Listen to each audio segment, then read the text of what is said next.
Get to know all your favorite VRChat DJs all in one place. This is VRC DJ Live. Well, hello, everybody. Welcome back to another thrilling episode of VRC DJ Live, where we talk to all of the DJs. And when I say all of the DJs, we'll get there. There's plenty. I mean, obviously, one of the main reasons why we brought on to the show is the fact that almost every Friday, Saturday, and Sunday here in VRChat, there are like well over 150 DJs at any given time. So this is the opportunity, this is the moment, this is the time to shine for all of your favorite DJs to come on here and talk and kind of give their opinions on everything that we got going on in the community. And it's not just DJs too. We're always talking with VJs and dancers and promoters and club owners. And today, we definitely have some club owners because, as we've said before and last week, that November is all about clubs for us at VRC DJ Live. And as we start to get into it, this club is more than just a rave scene here in VRChat, but hosts a ton of different events for a group of people looking for a chill spot. They have a Discord with over 500 plus people and growing. I'm sure you have an idea of how that goes for you. And something else we're going to be talking about today, too, is that this club has also achieved over 2-year status on VRChat. So please welcome from CozyClub, Zombie Punk and KairiPancakes. Welcome to VRC DJ Live, guys. Hello. Thank you for having us. We were actually just chilling here the entire 30 minutes getting ready for the show. And you guys, I will say, I'll put on record, you both have the most energy out of anybody else that we've had on the show, because everyone else that comes on the show gets hella nervous. Really? Yeah, we have to constantly sit down here and just be like, listen, we want to take things seriously, but at the same time, it's live. It's just like streaming, except you're not the one hitting the button and you're not the one answering the questions. Well, you are answering the questions this time, but both of you guys, glad to have you. And of course, for those people that are in chat, for those people that are new to VRC DJ Live, it's live. We're doing it live. And because we're doing it live, we're taking all of your diring questions that you have in chat. So please, throughout the show, if you have any questions you'd like to ask either Zombie or Kairi, please put it in the chat. One of our moderators will get a hold of it, and then we'll also kind of read it and answer it in due time. But let's dive right into that fact. 2 years of CozyClub in VRChat. Talk to us a little bit about that, Zombie. Well, it's wacky, dude, because it's 2 years in internet time is like a billion years, essentially. It feels like forever. It's weird. It's only been 2 years at the same time. It's like a time warp, essentially. I can't believe that we've been around for this long, because the ebb and flow of learning the club scene and figuring out who we are and learning how to have happy guests and stuff like that. It's been really, really cool. It's been a huge journey, So not to completely ruin the surprise here, but give us a little taste of what CozyClub was like 2 years ago compared to where you technically have this club, where it is now. Yeah, so 2 years ago, it was, I remember I was at the Great Pug Halloween party, and I was with my bud, and we were just we had this idea to start a group, and we decided to pull the trigger that night, just to get things going, because we had a bunch of friends we were hanging out with, and we wanted to start organizing little goofball events for them and stuff So it was just a friend thing initially, because we would hang out and you're doing the mirror dwelling thing and all that stuff, right? And I was like, what if I could just come up with a little more kooky thing for us to do? So I started coming up with themed world hop nights and little bar crawl deals, and eventually it led to me finding people who do tarot reading and stuff. So we had a tarot reading night, or feature a classical pianist and other people that I would find that were super interesting. And then I stumbled into the rave community. Essentially, I just met somebody one day who was like, I'm going to a rave. And I was like, what is that even like in here? And got dragged to, he was like, well, if you've never been to rave, he took me to Shelter. So, good first experience, obviously. Right. And got super hooked.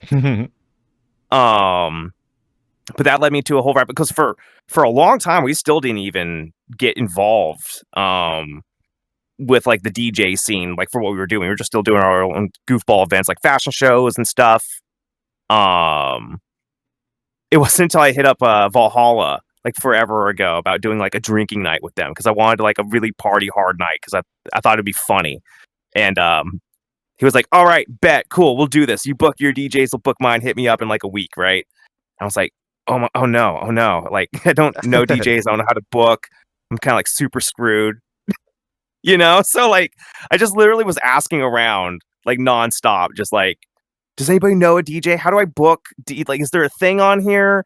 I looked like an idiot because I just got myself in this like big situation for myself. And mind you, 2 years ago, like, even though there was kind of an explosion of all sorts of groups or raves or even DJs even performing here, like there really wasn't a place for you to just look up any specific VRChat DJ, I guess. Yeah, I mean, like it's not apparent like as like a guest, like just like as a goer, right? You wouldn't know about like like today there's like the timeline, or like I didn't know about like Party Hub or anything like that, nothing, or I didn't even know really about hopping in people's Discords to like, it didn't even occur to me, because like I had never really, besides in Discord even, just had friend groups. I never part of like big communities or anything like that. So that's even new for me. So again, back to the Great Pug. Was it just kind of like a group of friends, or was it just well, I would assume it just started with a group of friends.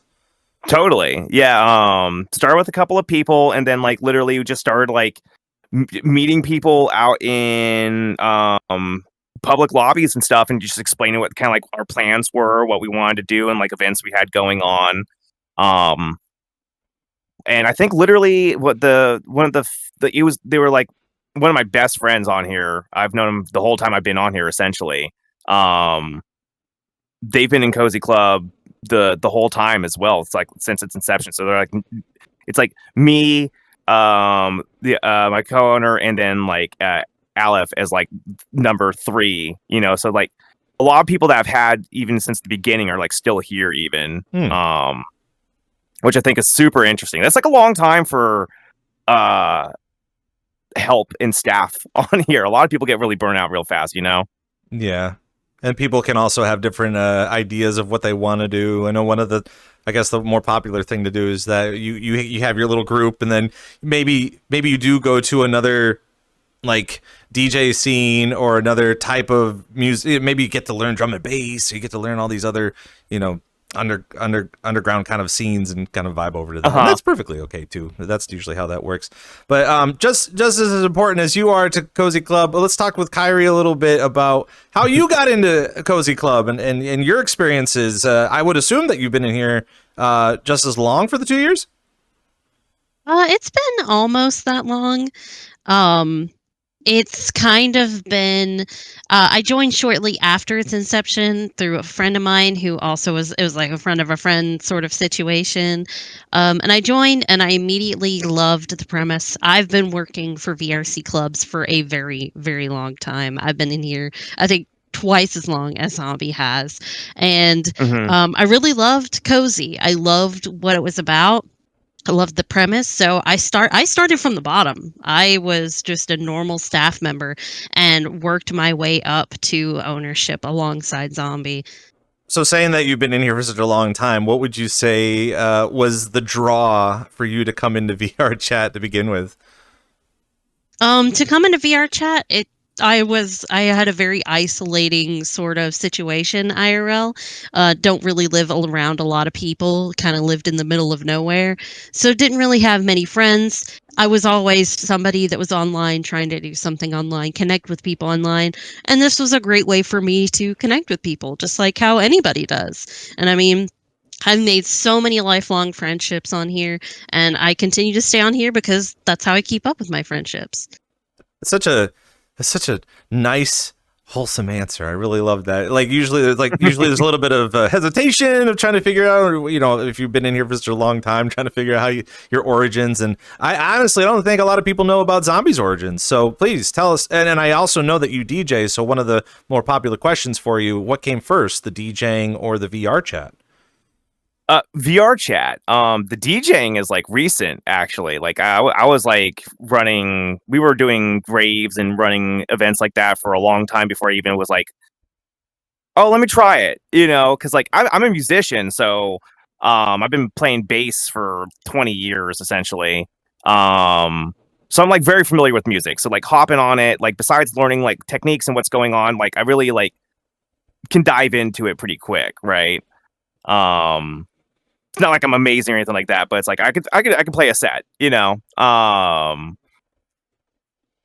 But for VRC, like hopping on here, it was funny. It's like was the tail end of like COVID, and my wife got me a Quest 2 because it was like on sale or whatever, and she's like, my husband's a geek, he'll probably love this. Beat Saber looks fun.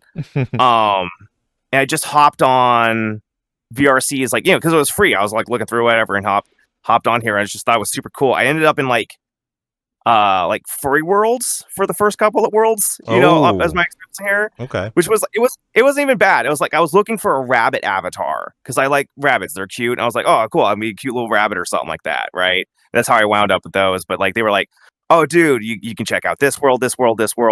Started bringing me to a bunch of stuff. But like I played for, I don't know, maybe like almost a year before I even found the rave scene essentially. It's kind of interesting how you start your process in VRChat looking for those types of avatars, and then you start to see some of the other clubs that become in VRChat where it is predominantly furry. So I would say it's nice that you have your own thing, and I want to say that I'm glad that you didn't get into the furry community, but that's a whole nother type of vibe too. Yeah, but it's the same thing. It's like watching Zootopia, and then you're just like, oh, are you borderline furry? No, I just like the film because it's a great film, kind of a thing. But right.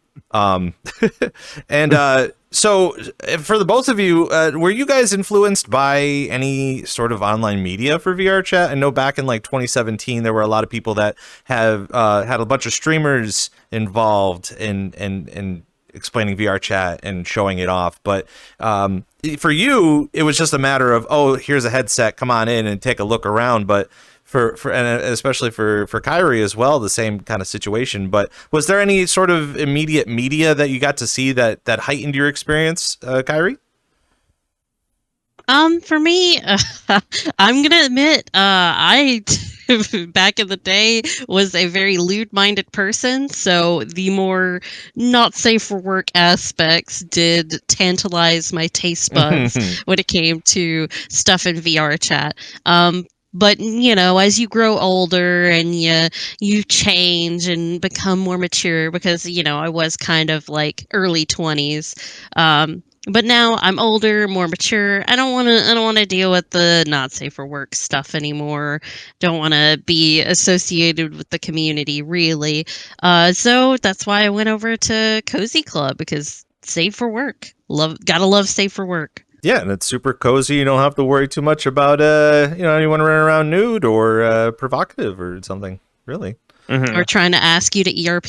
Oh, yeah. Try being cozy and wanting to go ERP at the same time. But what about you, Zombie? Have you seen any, did you have any influence based on any sort of the YouTube content that you probably see about VRChat? No, I didn't. I literally had no idea what the hell this thing was until I downloaded it, like day one. Like I hopped in. And that was my first experience. Like the Ugandan Knuckles thing, like I had to like, people had to show me videos or like, like look it up or whatever. And I'm like, what the hell is this? Like I missed that entire wave of stuff. Like honestly, I didn't even know VR was like as far as it was until like I put on for like Beat Saber and in VRChat. I was like, oh shit, this is how VR I imagined when I was like 10, And now it's here. Yeah, it's crazy. It's so crazy. I think it's even crazier that we've been in here for such a long time, but we still continue to come in here because it's a good time. Before we get into some more really awesome facts about CozyClub, we got a lot of people in chat that are very excited about CozyClub, and of course, for those of you that are in chat, you feel free to ask your questions, and obviously there is a lot of goofy questions. We had the whole gimmick of the Final Fantasy gimmick. Have you heard of the the critically acclaimed group VRC. Yeah. The Cozy Club, something like that. So that's a good time. We're gonna end up talking a little bit about that too, because we were talking off the cameras about that. But between the two of you, obviously one of the hottest topics here at VRC DJ Live is getting back to the whole kind of the explosion, as I call it, of the DJ scene in 2022. Can you just define really quickly your thoughts based on how it even began to compare to where we are now?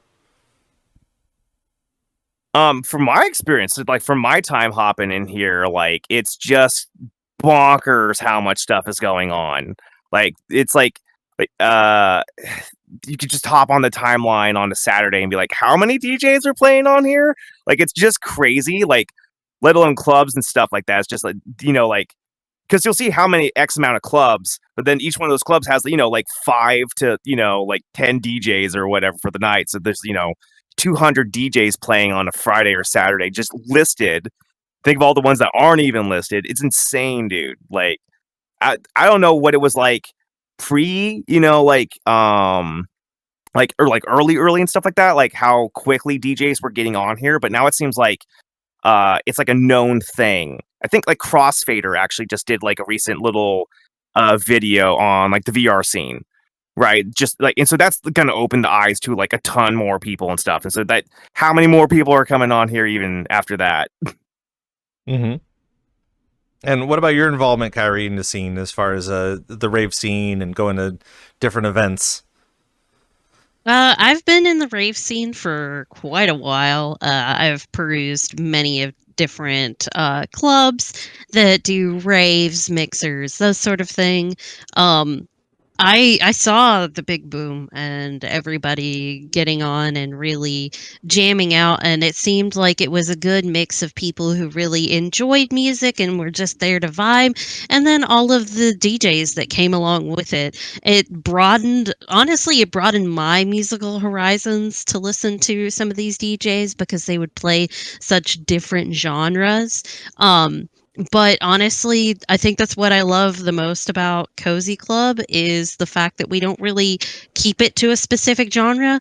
You play what you want to play as a DJ for Cozy. Unless we ask for a specific one, which is very rare, we play whatever. Now, it's a great answer and a great segue into what we want to talk about next. Is I'm kind of curious to see where you find Cozy Club fitting into the rave scene, into the music scene, because as we've talked many times before, even just this interview and having me perform there a couple of times as well, is that my first introduction to Cozy Club involved, again, hanging out, enjoying good music, some good company, good DJs, and not have to worry too much about being too popular or too outrageous or too underground. And considered to some of the other clubs that actually like they do music stuff, Cozy Club does a lot more. You know, Cozy Club does a lot more events and hangouts and a lot of activity in the Discord. So where do you see Cozy Club in the VR chat scene currently comparable to some of the clubs that may potentially be doing a lot of music events? Well, I think there's like I use like these two different terms specifically. It's like I consider us first and foremost a community, right? And then I think a lot of clubs consider themselves communities, but actually are like venues, right?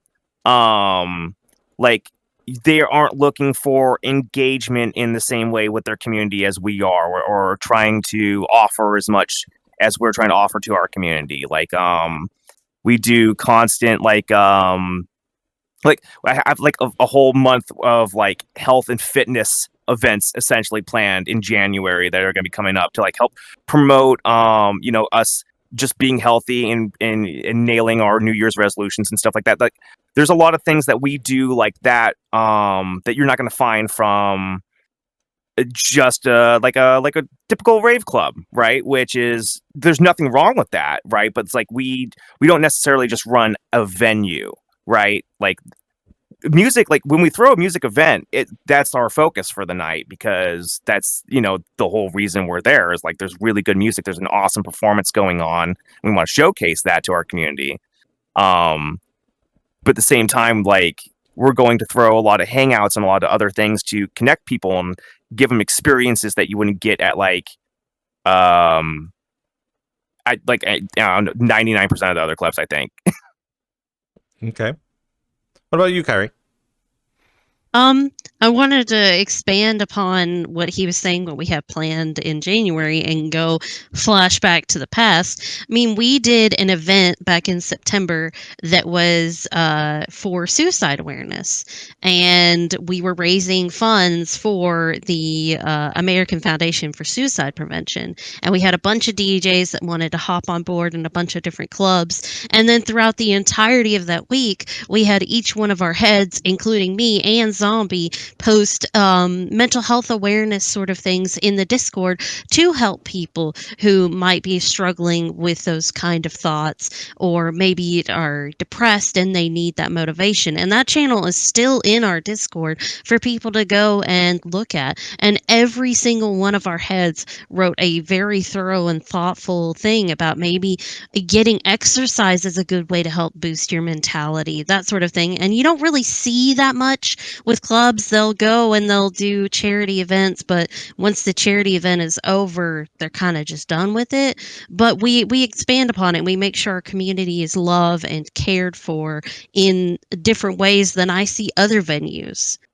I find it very interesting that at least even nowadays, where VRChat is such a unique place that there could be a club for anybody and everybody, and being able to get together and celebrate all these different things, as well as raising awareness for a lot of different causes and effects in our lives. It really shines a really positive light on the VRChat community that's even more boastful than what people can actively see on YouTube with some of the videos that could be posted out there. So I obviously got to give kudos to you guys and CozyClub for promoting that good existence and awareness, especially because there does seem to be a big talking point about that within our community that definitely needs attention. And Kairi, I kind of want to kind of double back on that, and seeing that you're a co-owner with CozyClub as well.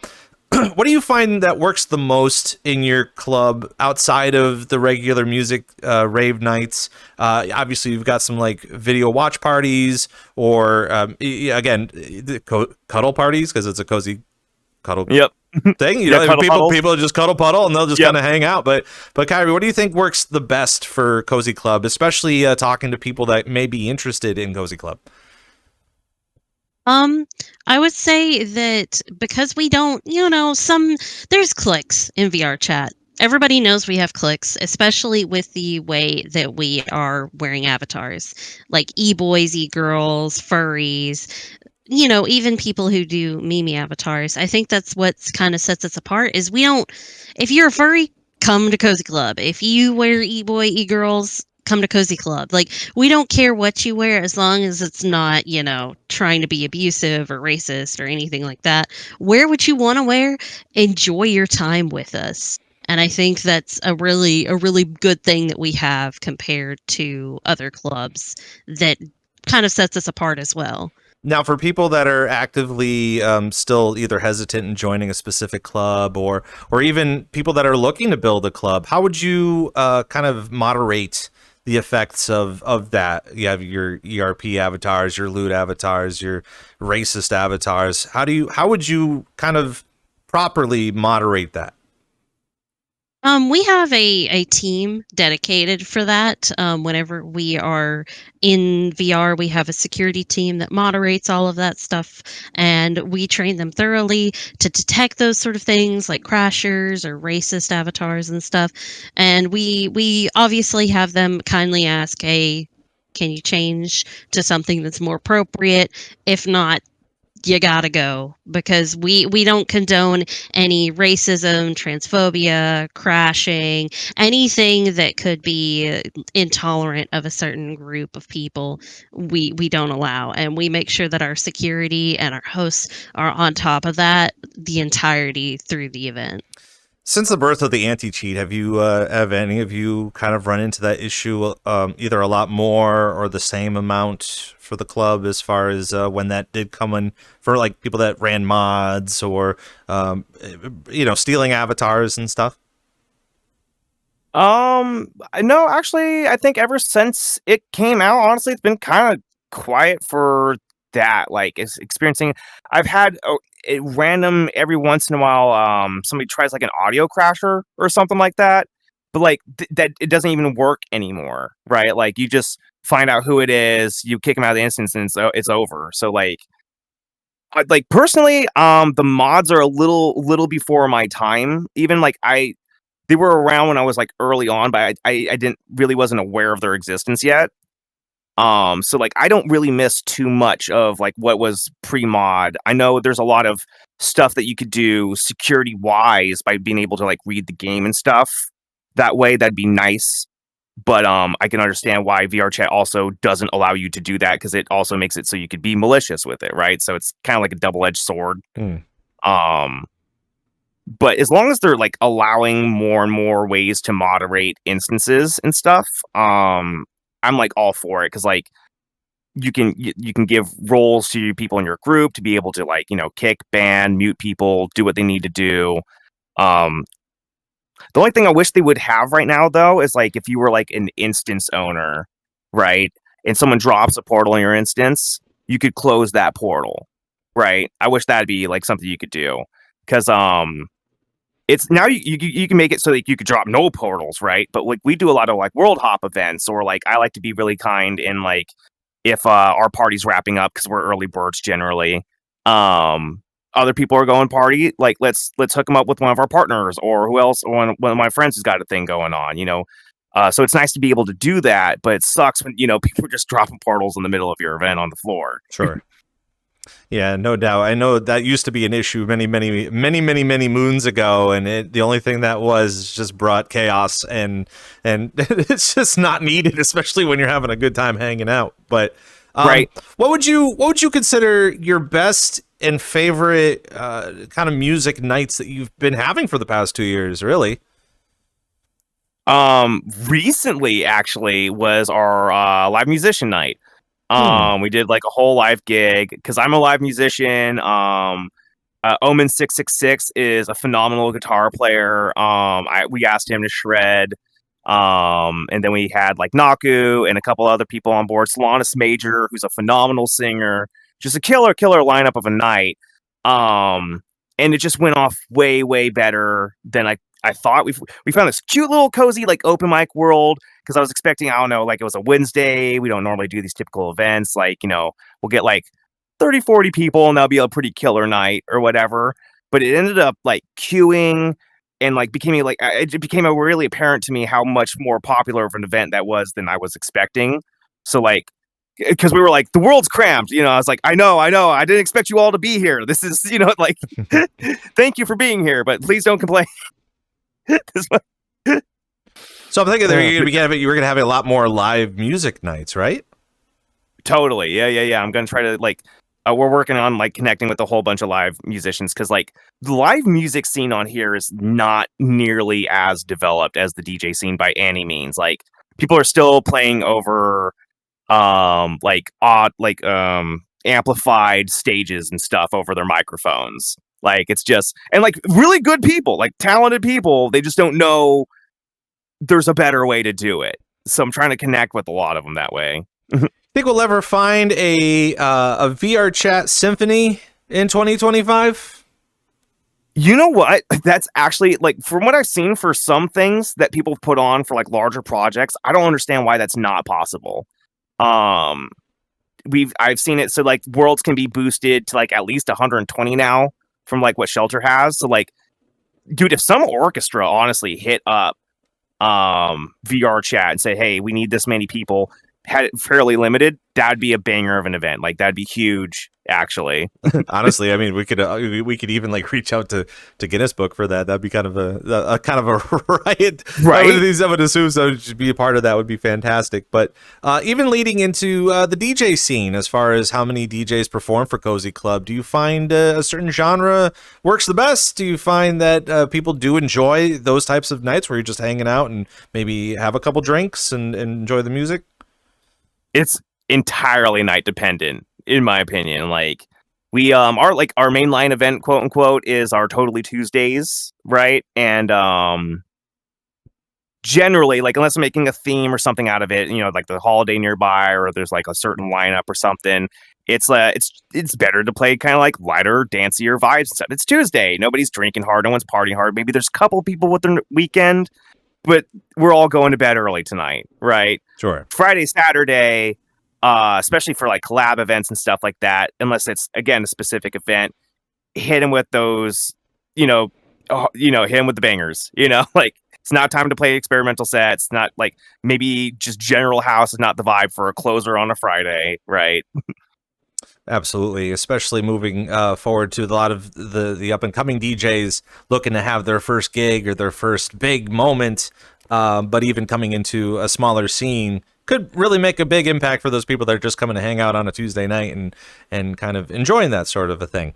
Moving more into that direction, I've been noticing that a lot of clubs, just regular clubs, whether they have a focus on arts or hanging out or being cozy, or maybe they're the macaroni and cheese club. You don't really know, but most of them are actually starting to invest and look into having DJs. Where do you see the scene kind of panning out in the next year as far as having more DJ presence in those types of clubs?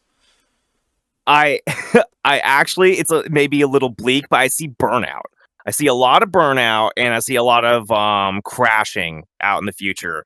Because, like, yeah, there's a lot of talent pool now, but I think eventually supply will meet demand, and it'll like probably outweigh it at some point. Because there's like you said, like the Macaroni and Cheese Club is throwing their like a DJ event or something like that, right? And it's like, it would give a lot of people opportunities, right? But like, I think there's a lot of clubs that don't run great operations, and I don't think it like behooves DJs to play those places, right? You're not going to have a great night, you're not going to have a great audience. You might actually just have a lot of trouble, because it's not well organized. Do you find the burnout happening because of DJs looking for those types of work, or are you looking for you're saying like staff is having burnout because they're trying to find the people to get those slots in even on a weekday? I think DJs are, I think both, honestly. Like, I think burnout is like the biggest issue on here as far as like the community running. Like DJs, like I know a bunch of DJs, like literally, like a year ago, hitting the pavement every weekend, just rocking it, multiple shows, killing it. Who now are like, I'm not gonna take a show for the next 3 months unless something bigger comes up. Like, I see a lot of people being more selective. Finally, I think the thing's starting to turn. Like, you don't need to play XY club just cause. Get yourself a decent slot somewhere. Even for us, like we have plenty of slots for people who like. If you're starting out, yeah, I'm probably not going to put you on a closer Friday set, but I have tons of slots that I would love to put you on because I like to feature people, right? I'm a starting DJ myself. I know exactly how it is, Are you finding more people coming to the Cozy Club to, try to test the waters with their type of talent? Totally. Like I encourage people all the time. There's this guy who plays for us all the time. His name's Action Adventure Nigel. He wasn't really DJing at all until he kind of got like mixed in with us and was like really encouraging him. I was like, dude, if you haven't spun in a while, come spin for us. Like we got a venue. I'd love to see what you have, 100%. Like, I have times, places, and events for practically anybody. It's just like, what do you like to play? Cool. Let's get you set up for something.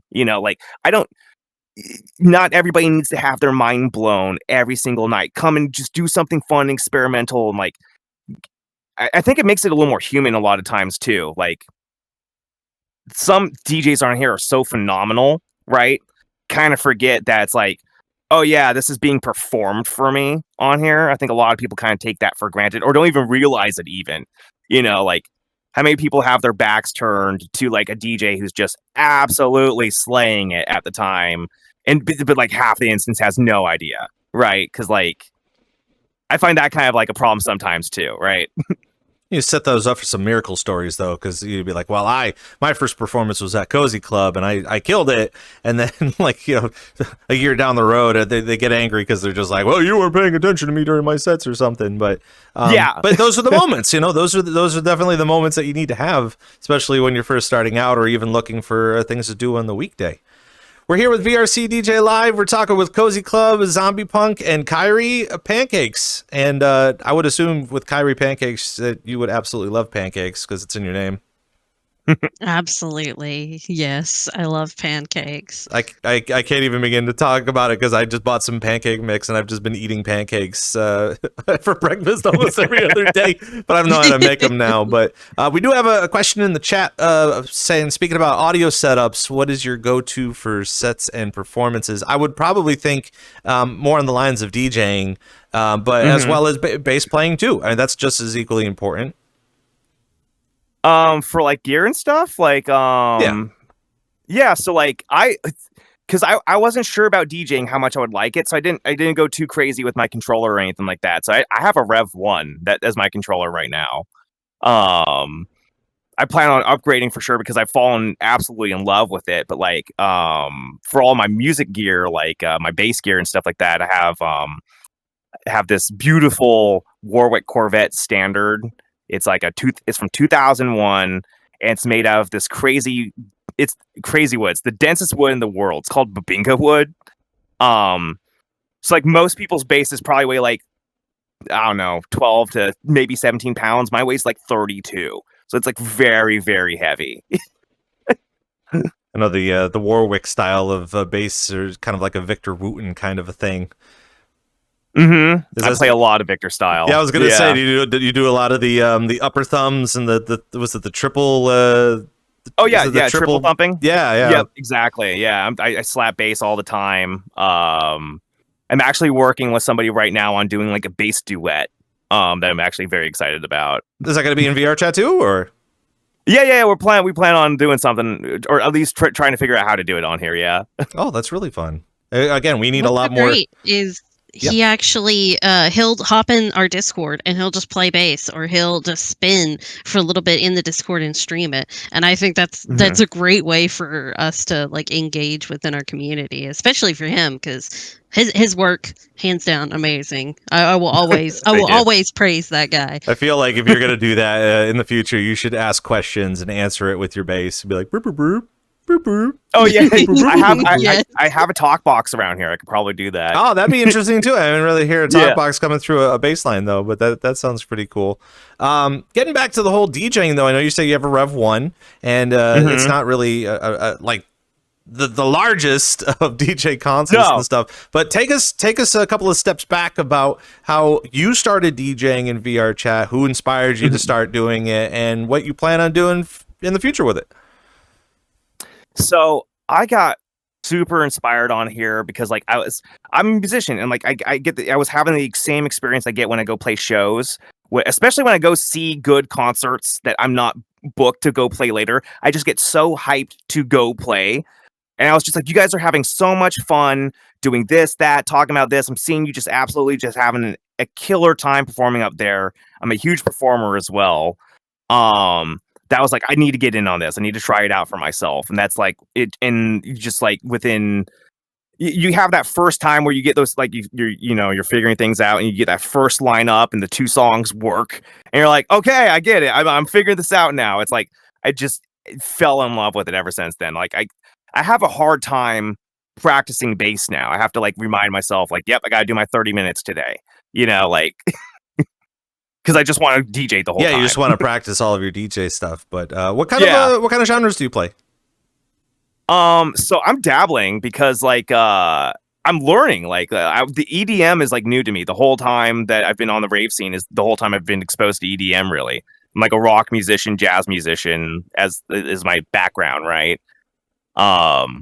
but I love like anything reggae influence. That's like a huge deal for me. So like apparently a lot of old school dubstep, like early stuff apparently was very reggae-esque is what I've been finding out. But like I enjoy a lot of jungle and D&B and stuff as well. And then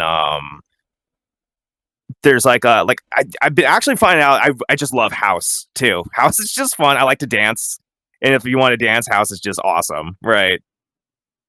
So you're just kind of trying to find your first couple of steps of what you really want to get into as far as your genre is concerned.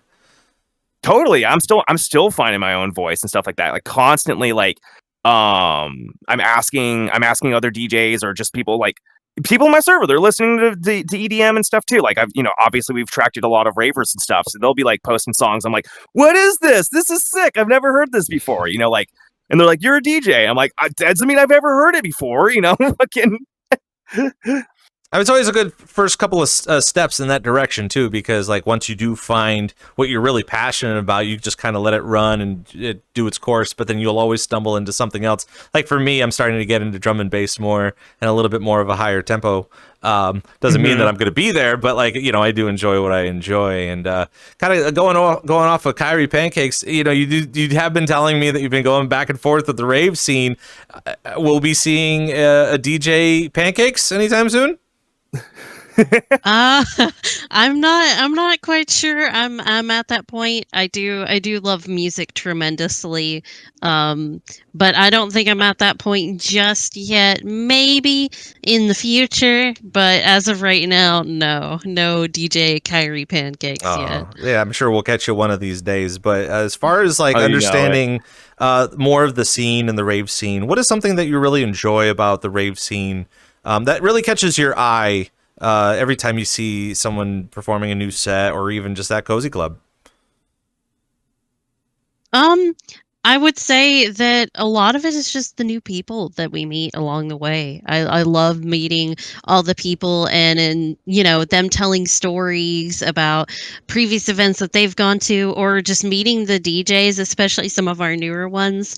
I try to be as friendly and as open as I can with all of our new DJs and get to know them. And especially after their sets, I try to go up and be like, thank you so much for playing for us. Like both me and Zombie are super grateful for every single DJ that passes through and plays for us. We're tremendously thankful because without them, we wouldn't have, Totally Tuesdays. We wouldn't be as popular. I think we wouldn't be as popular without the DJs that we do have. Mm-hmm.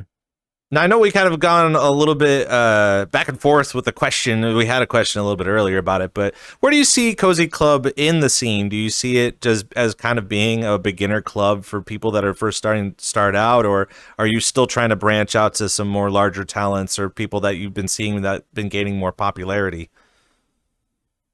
We plan on keeping just growing and growing. I have bigger and bigger ambitions. I want to get bigger talent in here. I want to have bigger events. I'm planning on getting our own portal events and stuff underway here soon. Because I'm really big into promoting VR and just showing VR chat to the whole music loving community and the outside world. Like any portal event I've ever been able to be a part of in here so far has been tremendous, and just like showing people I've had people in my Discord server like, oh, dude, I'm here because of this event and all that stuff, and it's cool because now they're in here, now they're raving and stuff, they're having a blast, right? Do you find that having so many people in your Discord is kind of a struggle to run just based off of two people, or do you have kind of a more broader staff of people that help out with events, the Discord, facilitating events and stuff? Oh yeah, we have like a full staff team. This is impossible to run by yourself. It's way too big nowadays. I even back a while ago before Kairi was helping me out, it was too big for me to run by myself, right? Like some of these people who do run these kinds of communities and run them by themselves, I don't think are trying to handle nearly as much as we do. Like I think for just this month alone, we have like 14 events. That's not including pop-ups or anything else.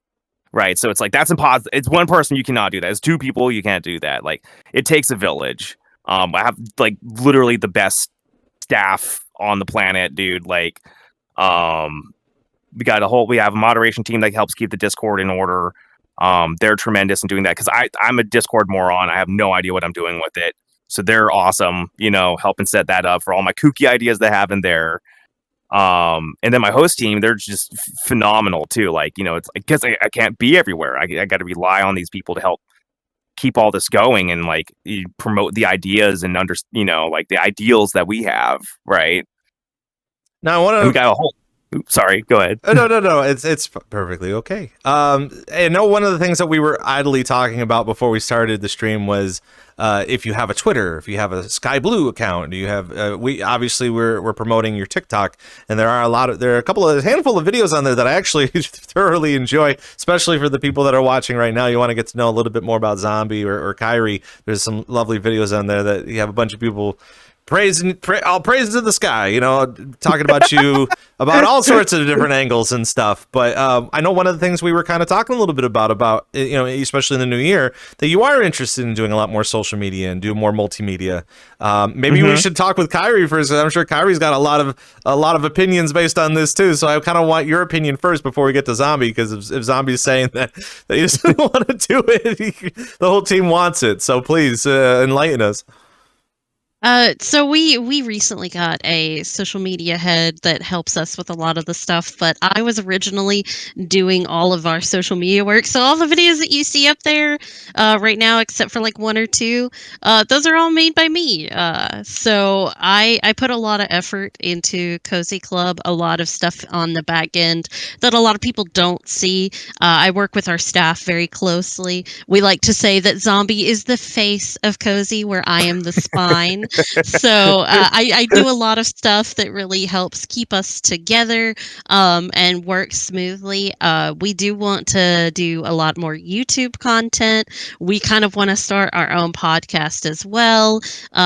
We just want to branch out into all different forms of social media. We want to kind of go on the Twitter blue sky kind of route, but we got to dive into that first. We've tried Instagram before, but it doesn't seem like we're getting as much engagement as we'd like.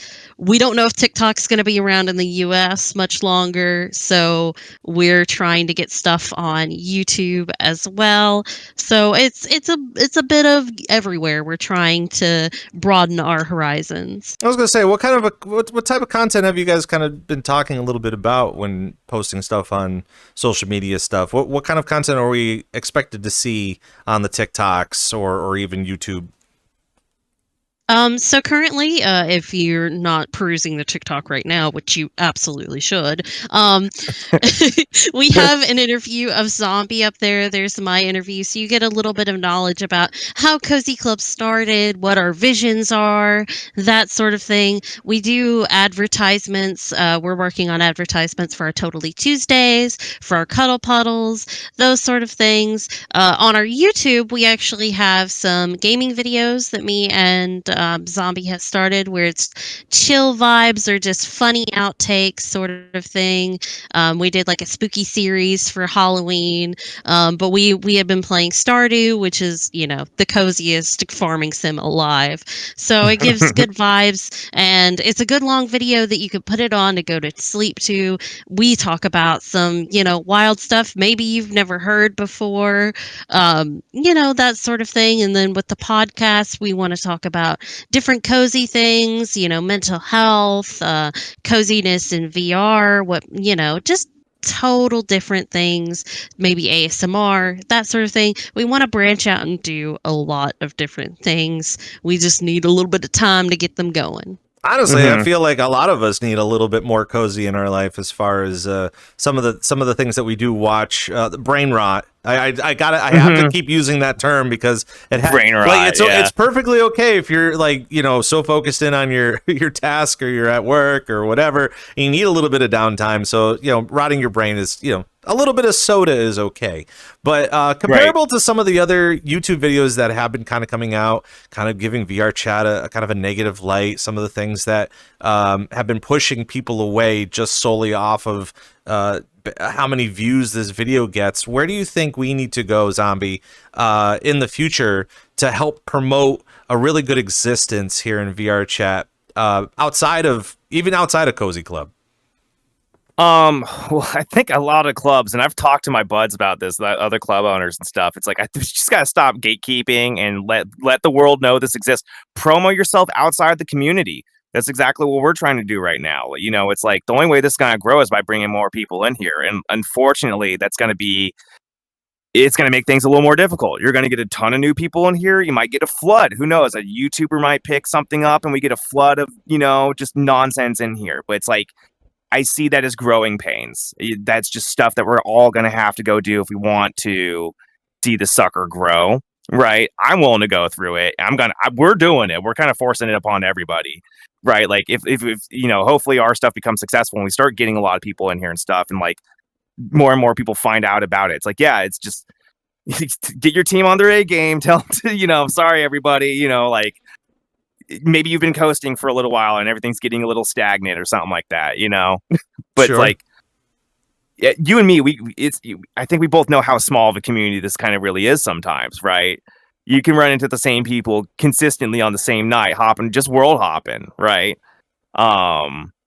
So I think we do always constantly need a drip feed of like new blood coming in here, It's interesting that you said it like that too, because a lot of times people might even approach me, for example, and be like, "Man, Rob, you're famous or you're popular," obviously because of the meme, but at the same time, like, I do put on a pretty good show and whatever. But at the end of it all, like, again, we're all a very small patch of whatever's happening in regular world, and for those people that are starting to get Quest headsets or Index or Full Body or whatever, or even seeing videos on YouTube, and they are interested regardless of the negative connotations, we still want to showcase that people need to come in and enjoy it with us, as opposed to like being scared and hesitant at the same time. So we have to find a nice kind of common balance to all of that.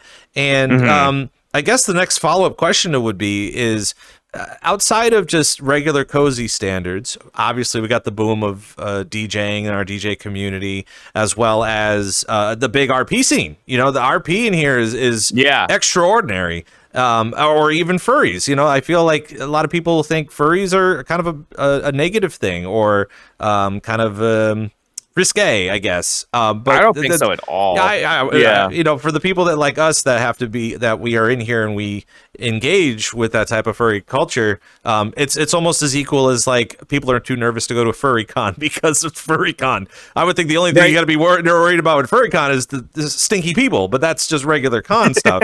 So my next question would be, is that in 2025, if we continue down and try to hunker down and try to provide a nice positive message of VRChat as well as group interaction, do you think it'll be because of the RP scene? Do you think it'll be about the furry scene? Do you think about the VTuber scene or even the music scene? Where do you think it would be headed? I think the music scene is kind of what's going to propel this onto the outside world a little bit. Because it's just like, I was world hopping. I was doing a bunch of things. I was having a great time on VRChat, checking out people's worlds and stuff. It wasn't until I found something like this, though, that I was like, here's this huge community. Here's like a amorphous blob of activity constantly having stuff going on. Like, it's just endless drip feed of like entertainment, right? Like, there's nothing like it, really, dude. Like, 24 hours, like 7 days a week. There's a rave for you. There's a party. There's something to do on here. Just the rave scene. There's like so many social clubs and stuff to do. It's just bonkers. I'm noticing in chat that it seems that there's a big popularity on Discord game nights. Kairi, you want to talk to us a little bit about what you guys do for game nights? We host a variety of different game nights, whether on VRC and on Discord. We try to switch it up every other month, but we just recently had a Discord game night where they played Gartic Phone, which is a really fun game to play with friends because it becomes hilarious very quickly. But we've played, your classic Jackbox and stuff, and you don't see a lot of clubs really do that unless they're like tight-knit friend groups. So it's nice for other people to really interact. A lot of our staff do attend those. So it's a way for our normal members to get to know our staff. So it's a good way to bring people together to just do funny, wacky hijinks together, you know? I feel like as we're continuously learning about many different clubs and many different environments in VR chat, having these avenues is super welcoming and healthy, especially for those people that are first coming in here. And I think one of the benefits of VR chat right now is the fact that groups exist, and the fact that like you can even look up, again, if you like cheese, then you could look up cheese and you be a part of a group that likes cheese. I mean, it's a little broad, but at the same time, if you're looking for someone that a group that can provide not only just regular wholesome content, cuddly content, as well as like just people being regular people and not have to be putting on a mask or a face on a lot of this. But with the ever growing and changing environment like VR chat, do you find it kind of easy for new users to reach out to Cozy Club or find Cozy Club or even come on in to experience whatever we got going on in here? Yeah, I mean, we try to make ourselves very, very public to people and stuff. We've run posters in like Popcorn Palace and Movies Chill and other places and stuff like that because we want people to know about us. Again, if you asked a couple of other people, I'm sure they actually would say we don't want a flood of just anybody's in here. I kind of do because who knows who's coming through that door. Right. It's like there's so many cool, interesting people that I've met on here just randomly. Right. I don't want to be a gatekeeper. I don't want to keep anything closed off from people. I want to welcome people in and just check all this fun shit out, dude. This is such a bonkers thing where you can just do anything. Right. Like it might just inspire somebody else to go make their own club or do their own thing or be a world builder or an Avi builder or something like that. It's like. And that just approves the whole community even, so like why not? And we also cater a lot towards the kind of wildflower kind of groups that kind of sit back and just watch. So we try to engage with those kind of people, especially through our cuddle puddles and stuff like that. So to get them engaged, maybe they're not fully sold on the whole VR experience, and they just need that push or that engagement with somebody who's willing to sit down and show them, TLC, especially with our cuddle buddies. Like they're there to give you some TLC. So it gives that people that maybe you're a little shy or a little nervous the chance to come out of their shell. And I think that the Cozy Club is a perfect way to do that. Do you think the atmosphere might change if you end up doubling your numbers next year? I think it'll change slightly. But I think we'll still do great things. We're trying to expand into the EU scene and give more EU centric events. So we're gonna try and get more EU people. It's good. Growth always has its pains, as Zombie said earlier, but I don't think it's really going to change the core of what we are because we have our core values to keep it cozy. I know one of the hot topics that we're going to continue talking about this month is staff activity and looking for new users that are interested in providing a little bit more for the clubs that they are, dedicated to. So, do you think that there's a little bit more wiggle room for new users to come in and let's just say that they are interested in having kind of like not even a moderator role, but like a leader role? Compared to something else that they could provide for the club. Well, tell us about the process of how that could go in the Cozy Club. Oh yeah, like we've had a lot of people who aren't like very familiar with, or actually very few new users and stuff like that who've wanted to like be a part of and help the community and stuff. And I'm all for it because, like a lot of I've seen a lot of growth from people who've joined my staff team who are pretty like shelled and like wallflowers and stuff like that, but like because of me kind of provoking them with like being a host or doing this and doing that and stuff like that, kind of like breaks them out of their shells and stuff like that. And I've seen a lot of people just really open up and become like new people essentially, like it's really, really cool actually. I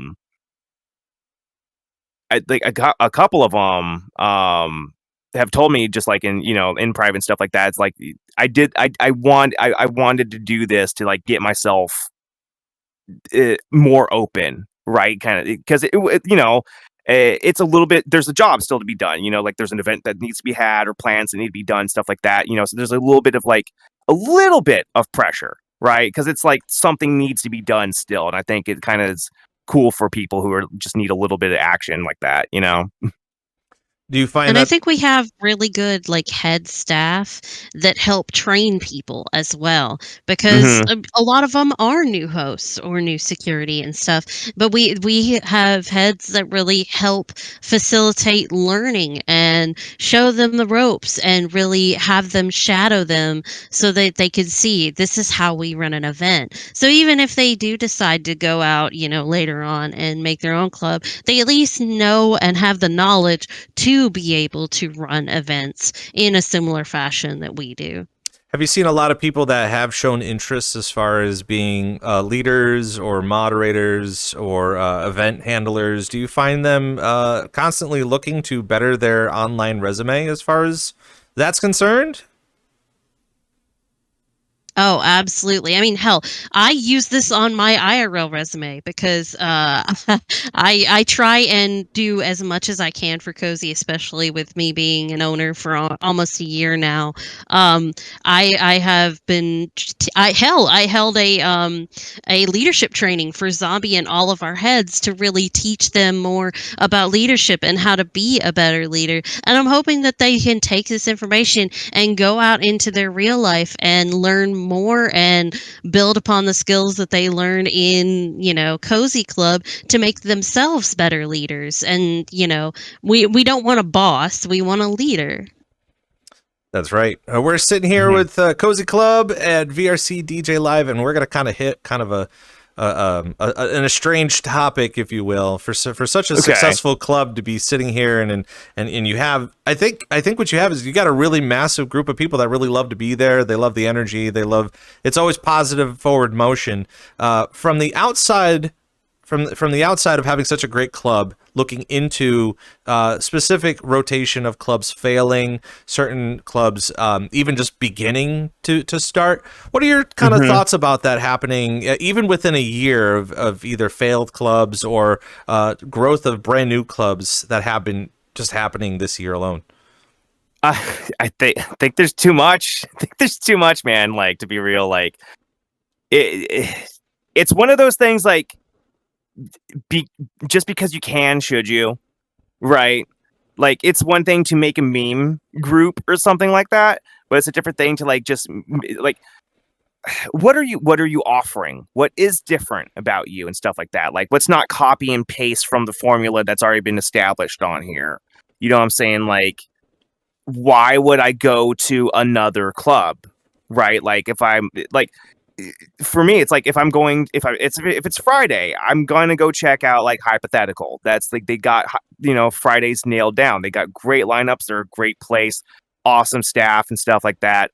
So it's not don't give X, Y, and Z a chance, but it's just like, what are you even offering to entice people to come check you out? Like, there's nothing. It's just, is it another drinking club?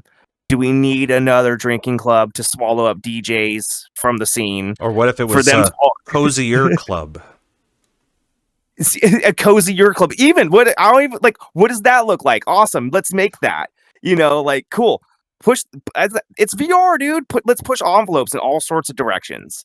Like, that's what I want to see. Like, you got places like the VRU that are doing crazy like mega worlds and like awesome venues and stuff like that are super cool, right? Like, I like that kind of stuff. Push this forward. Don't just keep us stagnant. I always see it. We hate to talk about it just because we do see some success happen, and then there's got to be a little bit of faultiness within staff or maybe politics within the group themselves that really bring a downfall. But it's such a struggle, from the outside looking in, when you have something so successful running right now and you're like, oh man, I really wish that they had better success or better leadership or maybe people were trying to figure it out. But even with that, between the both of you, what types of challenges or or even issues have you had this year that you kind of had to kind of hurdle over to find even more success later on this year? Well, for me, it's just learning how to manage something like this. I never like intended for it to grow as large as it is, to be this machine that it is. You know, it's like it was honestly crazy for me when I took my honeymoon. Geez, that was last year. Yeah. When I took my honeymoon last year, was gone for 2 weeks, minimal communication with the club. Right. And Kairi and everybody's just running everything. You know, that was like my first time letting like my hands off entirely. And it's just like, it was cool to come back. Everything's running. Just we hit, you know, nothing changed. It was so cool to see this community work amongst each other, and just everybody's communicating and stuff. It's just, you know, it's super interesting to see the thing that this has become, you know. It's never what I intended, you know, which is why I think is super interesting. So I'm just learning how to manage it. That's my hurdle.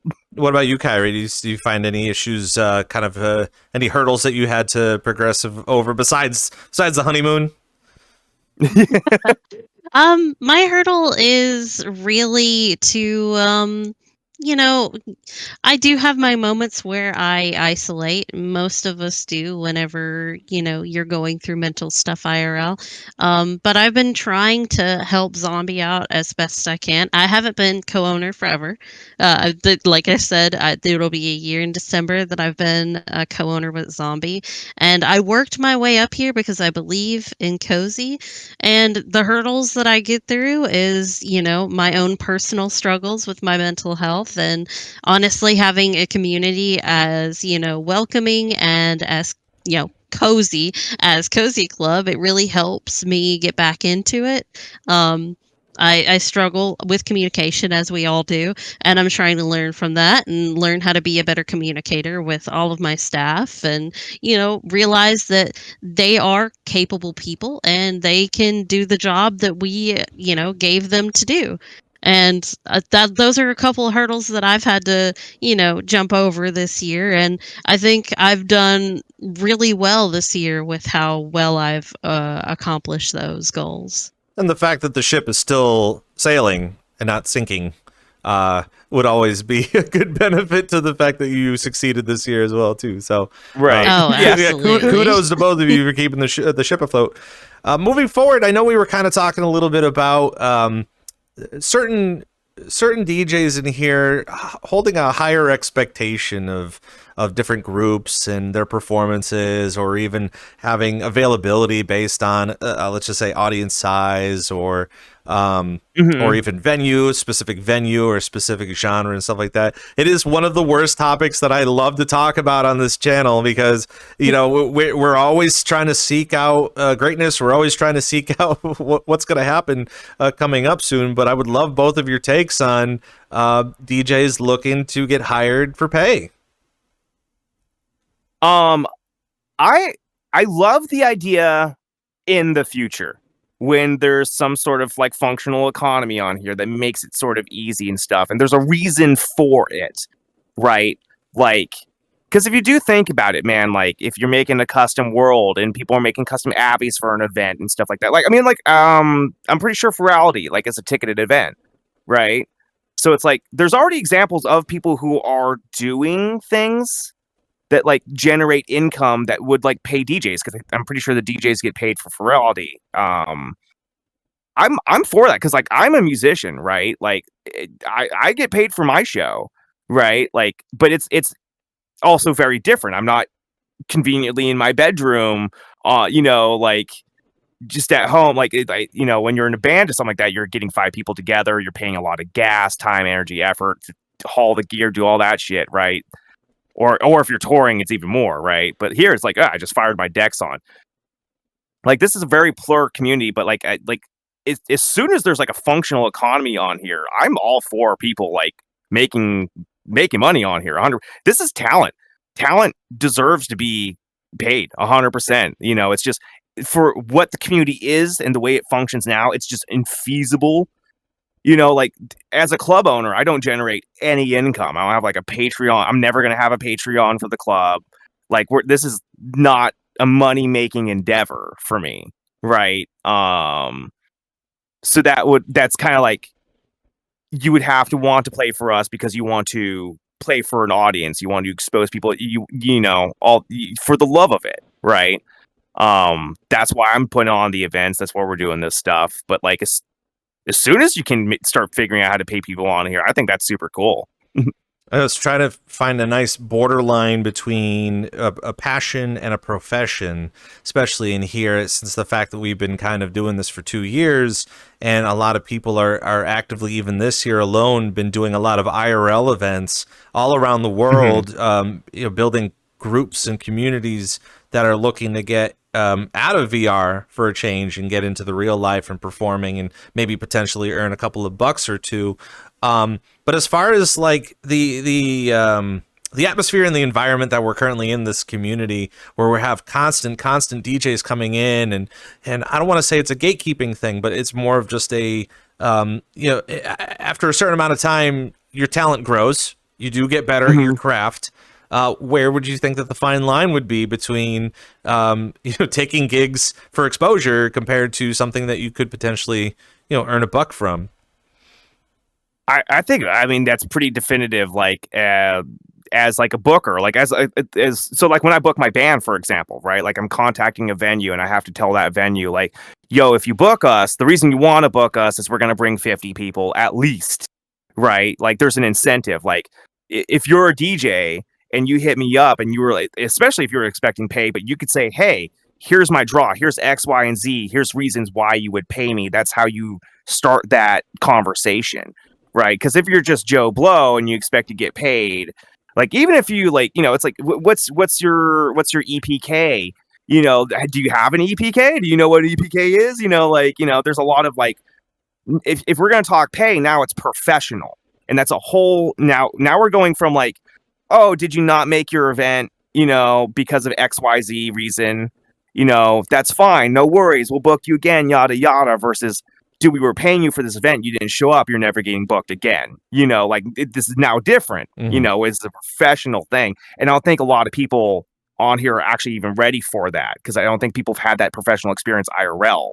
I was going to say, with that constant rotation of brand new DJs coming in every so often, especially after the holidays, you know, the holidays, people are going to get new decks, they're going to get new headset, they're going to get new computer, and they're going to want to come in here and kind of test the waters a little bit too. But you know, do you think that at some point in time that rotation is going to either slow down or pick up based on that fact alone, that, you know, maybe, oh, I've been performing in here for such a long time for such amount of people, you know, it's either you pay me or I don't show up, kind of a thing. When do you think that's gonna? Do you think that's ever gonna break or ever happen?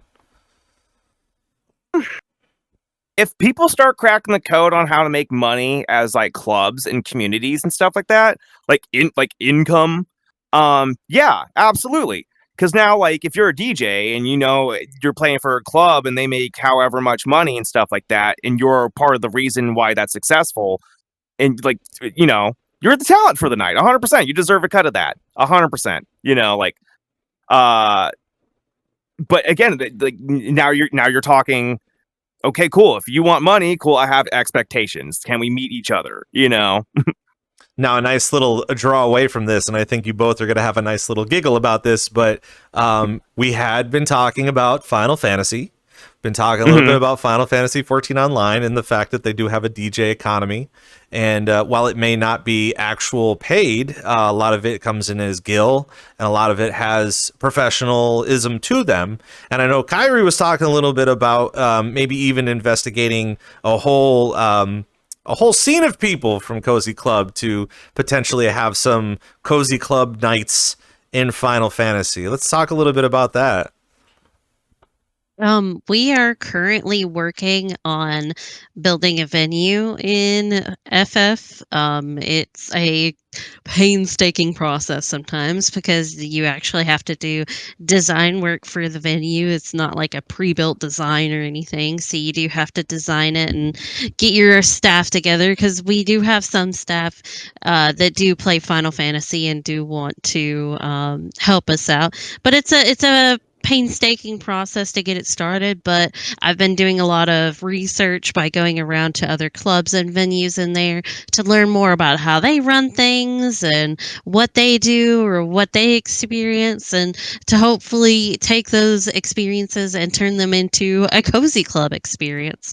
So we are looking forward to opening Cozy Club in FF in the beginning of next year. Now, where do you think that this is going to be headed for a lot of virtual reality DJs, especially because right now the forecast on the DJ program on Twitch alone is not only featuring IRL DJs that have some sort of a weird gimmick, whether they're crazy or whatever, but then you also have our economy, who we have a bunch of VRChat DJs that are paying into the premium. They have to, well, they get DMCA free streams, but also too that we're fighting up against a lot of DJs and a lot of the economy in Final Fantasy.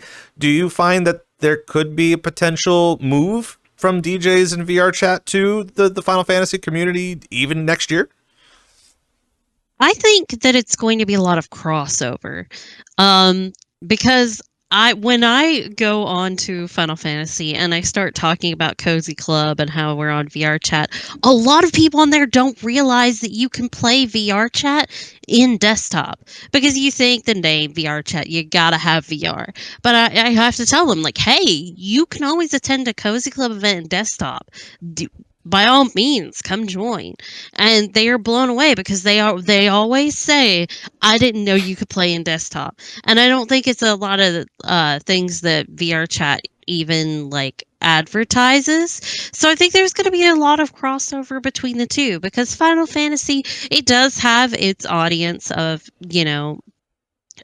clubs and stuff like that, but there's also gameplay. There's actual game you can play.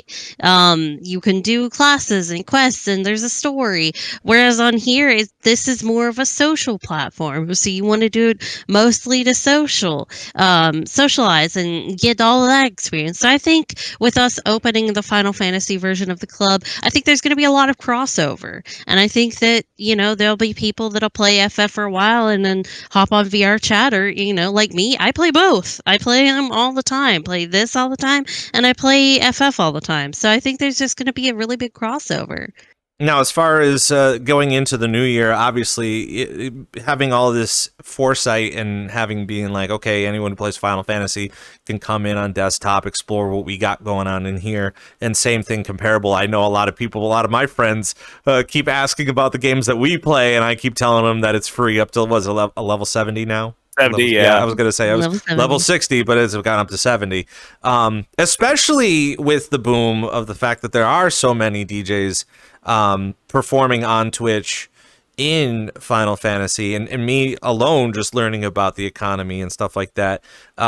Besides the crossover, I'm a little hesitant to think, where that burnout could happen, if it could happen, and how that would really affect if I'm not going to say the whole gambit of VRChat DJs are going to just roll into Final Fantasy, but how do you guys see that kind of transition besides the crossover? Do you find it happening faster? Do you see it happening sooner?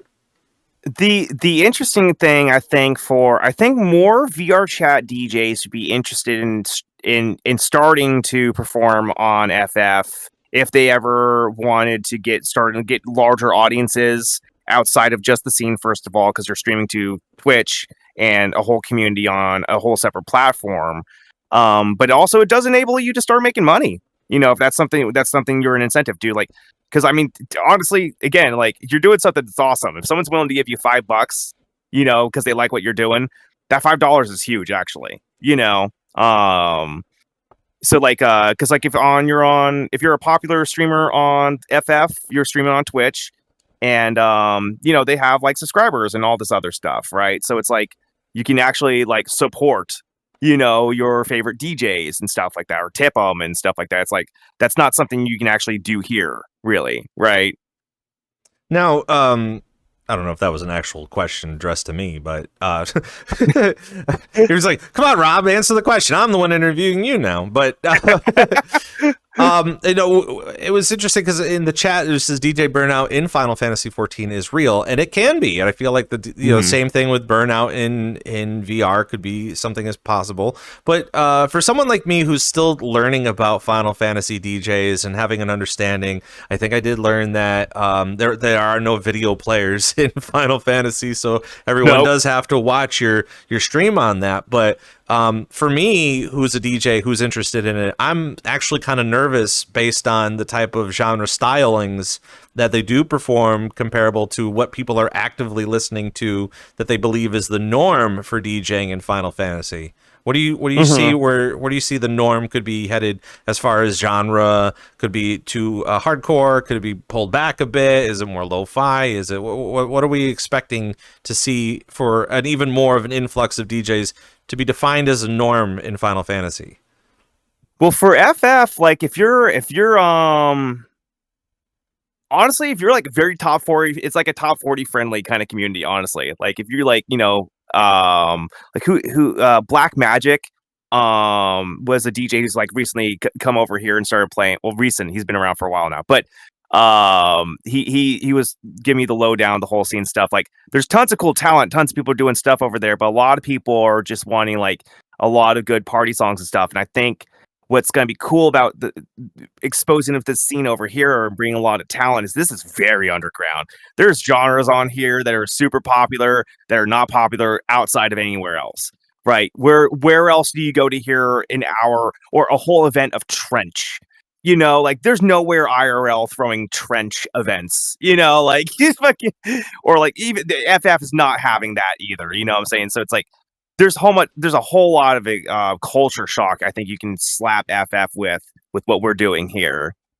Now, besides the actual release of the latest campaign, which, again, I know a lot of people took a lot of time away from their actual lives to sit down to kind of grind out that campaign.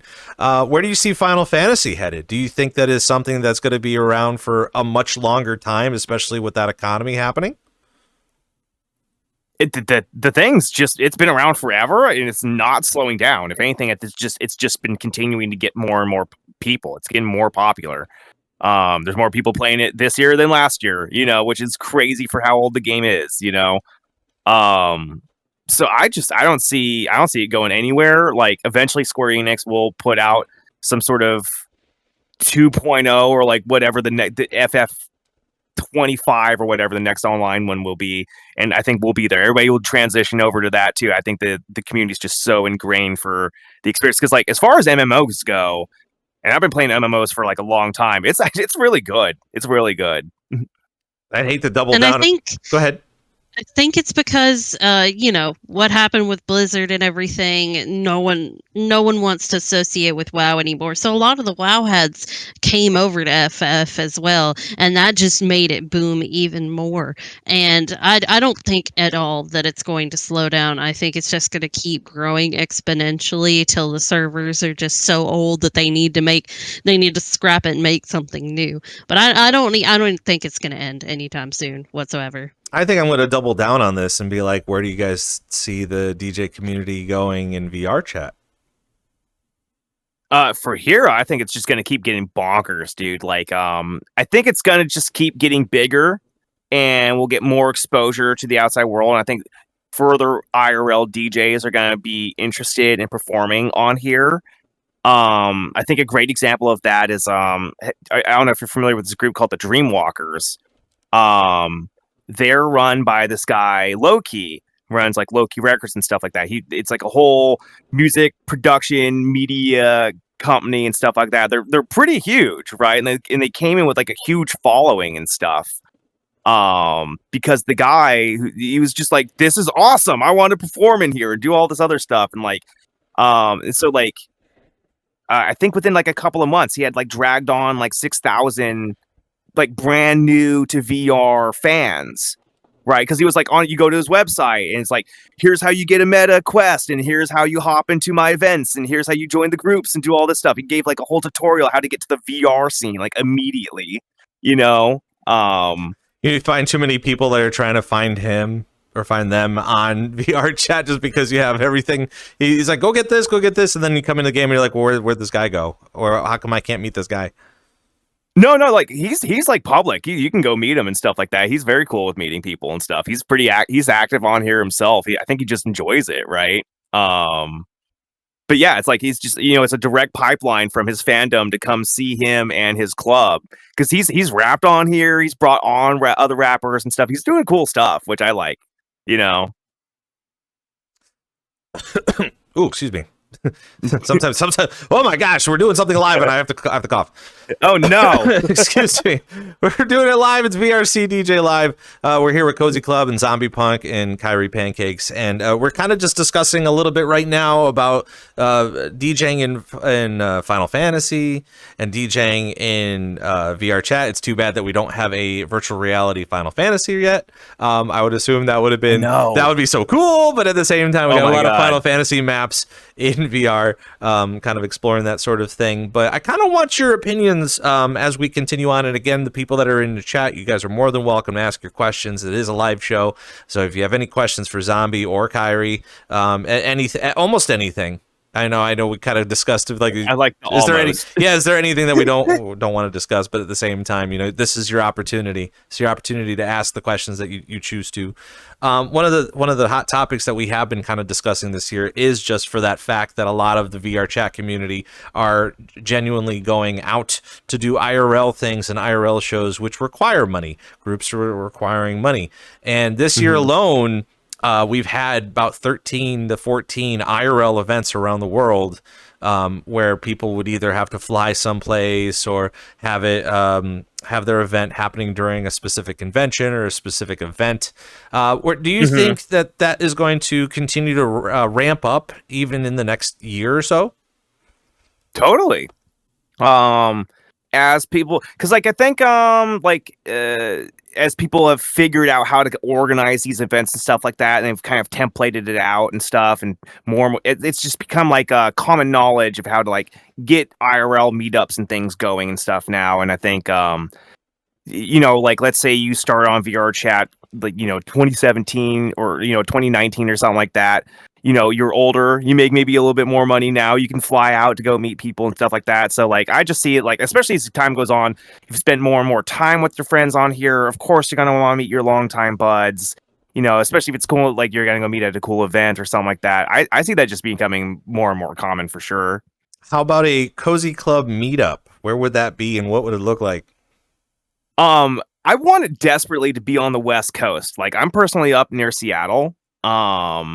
There's no meetups or anything happening on the West Coast. It's all East Coast or Texas is what I've noticed, right? So like, there's a decent amount of us on the West Coast. So I think it'd make it convenient for us out here. And like, if we had in my area too, like I know a ton of venues and stuff, I could book like an awesome portal event and like just a cool meetup weekend essentially. What do you think, Kairi? What would a CozyClub IRL meetup look like? I mean, I think holding it on the East Coast would be a really good idea. I personally am from Tennessee, so that would be a little bit of a ways to go for me. But I do see a lot of people over there on the West Coast. But I know Zombie would have my back with that shit. Me and him, we're thick as thieves. Honestly, we have each other's backs. So I would totally love to do a CozyClub kind of meetup thing. This just probably won't be anytime soon. See, now you got to double down with that and have the ZombiePunk performance at the meetup kind of a thing. Hopefully, 100%. I'll perform. No joke. And actually, one of the hot questions that I woke up this morning to was, I don't know if this is true or not because I haven't asked and I've never seen it. Has there been a CozyClub Homeworld? Yeah, so like we had a staff member in the past who made us like a cute little like psychedelic gazebo world for like a venue. And then there's like an underwater version they made it of as well. And currently we have another staff member who's making us a new homeworld. It's gonna be all like Y2K-esque, so it's gonna be kind of like pinky and cute and like like splashes of like silver and stuff. Like the dance floor is gonna be all leopard print and stuff. It's gonna be really, really cool. It's very, very art aesthetic. The dance platforms are gonna be CD Walkmans, you know. So now you're gonna have to pressure people to get some really cool 90s 2000s drip. 100%. Well, look, it's coming back. Funky fresh. Really? Funky fresh? Really? Yeah, dude, it's a 30-year cycle. Yeah, we're like right on point, dude. Yeah. This is bad enough that I was playing disco yesterday and I was bordering 80s. And I was yelling at myself. Applique jeans are back, dude. He says that stuff all the time. He says all that lingo all the time. You might just be in an era. I don't know.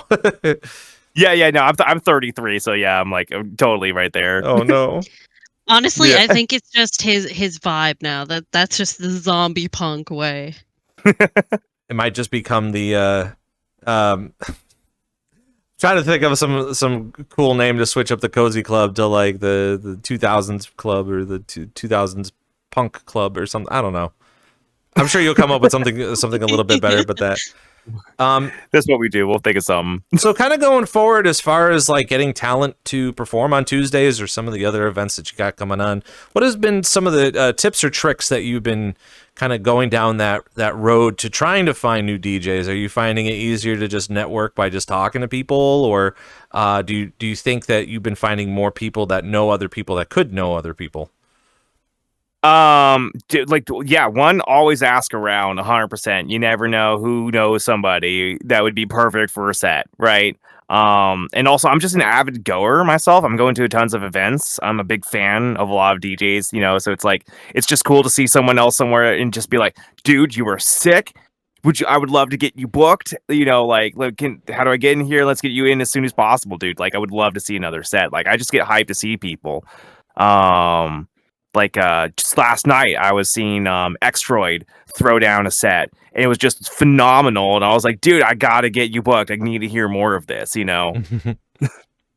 What are your some of your opinions on just that alone? Because I know, like you were saying, that you were still kind of fairly new to DJing, and as you were saying, that trying to find your sound and the stuff that you were going for. What are your opinions on a lot of new people coming in, especially, let's just say, after the holidays are coming up and they are just getting their new hardware and they're in their practice space? Do you find that there's going to be a lot more to that kind of coming into our community alone?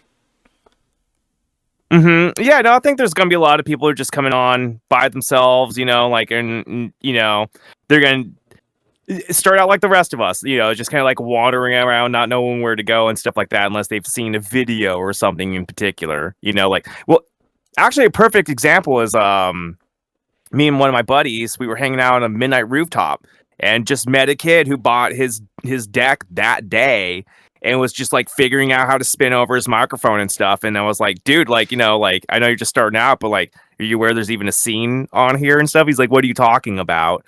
Showed him that, and then ran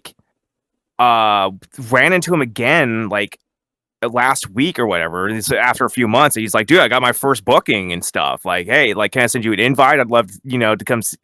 And he's getting good, it's really cool to see a lot of new people just hopping on here and stuff. It's I'm a musician. I just love to see people experience and love music, right? There's all sorts of ways to interact with it, either as a goer or somebody working with it. I really love the fact of VRC DJ Live just exploring a lot of new venues and exploring a lot more visuals. I know visuals it always seems like the visuals are the last thing that we like to discuss, even though it's probably one of the most impressive things to actually get to check out. But one of the other hot topics about our program is trying to find a good common ground of the perfect venue, the perfect nightclub experience for those people that A, haven't been to a nightclub, or B, want a different type of club. For both of you, I kind of want to know where you stand on some of the clubs that you've seen and some of the maps that you've seen in VR, and compared to something that you two may want to see in the future. Personally, like I want things to get wacky, right? Like it's really cool, like to have a club world be very club-esque, like IRL-esque, right? But it's VR chat, you know. I want to see goofy stuff on here. I can go to an IRL club, you know. I can just drive downtown, you know what I'm saying, and go to a dark, overly crowded room for sure, you know. But like Rift VR is a perfect example. That venue is cool as hell. If you've never been there, you gotta check it out, because it's just like, wow, like this is insane. Look, all these lasers are flying through space. He's got all these shader effects, you know. Then like you're instantly transported into like this cool water world and stuff. Like that stuff you're not going to experience going to see even a really good DJ, like crazy show IRL. It's just stuff you can't do, you know. So like, why are you making worlds that are just the back alley again? You know, it's like, it's not that you can't have one. It's like there's 32 of them, you know.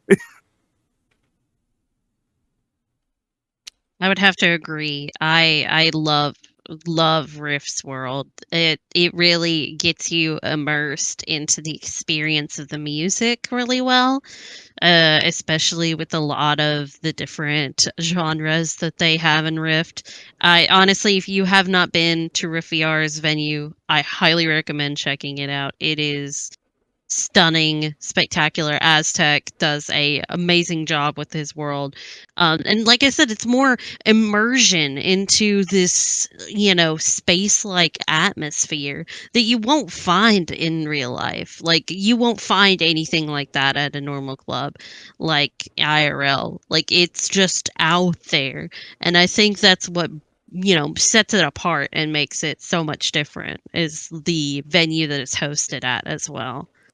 One of the biggest focus on, actually Subfocus is the guy who was definitely showcasing it for the past 2 years, is a popularity of boiler room sets and understanding a smaller venue where the DJ is in the middle of the venue, surrounded by everyone. And one of the hottest takes so far as building new maps and building new experiences is being able to set that kind of environment up. Actually, a couple of CozyClub events have had that happen, except it wasn't really an enclosed space, but more of just like a seaside bungalow where you have the decks outside near the pool. People are surrounding the DJ, having a fun time with that.